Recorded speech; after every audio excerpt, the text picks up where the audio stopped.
nacabkaygu ladiwaa lugtaydina gooyiwaa laydaydina mariwaa laandheranima iida waxba layga jariwaa.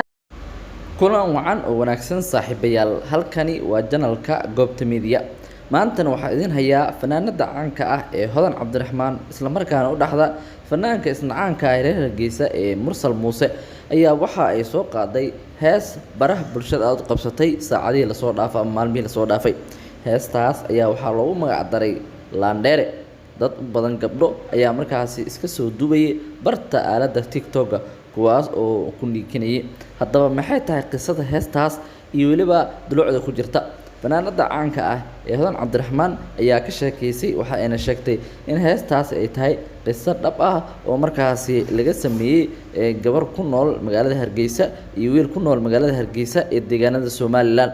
waxaana ay timid kadib markii markaasi wiil ka mid ah dadka ku nool magaalada Hargeysa oo markaasi u doontay qoys reer Hargeysa gabar, balse u diideen iyagoo cunsurinaya. taasna ay ku keentay qisada dhabta ah ee fanaanka ama abaanka sameeyna oo sidaas heesta ugu sameeyay.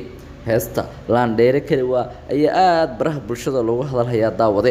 Hodan Cabdiraxmaan oo markaasi aad u cod macaan luuqada markaasi dad badan ay jecel yihiin ku heesta ayaa heesteeda idoo bilaa musug ah waxa uu qaaday nacabkaygu ladiwaa lugtaydina gooyiwaa laydaydina mariwaa laandheranima iida waxba layga jariwaa.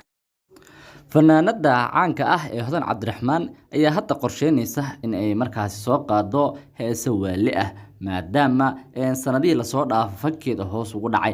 taasna ay walaac ka muujisay. saaxiibkeeda Mursal Muuse ayaa isna ka mid ah dadka hoos u dhacay, balse hadda la doonayay inay kor u soo kacaan.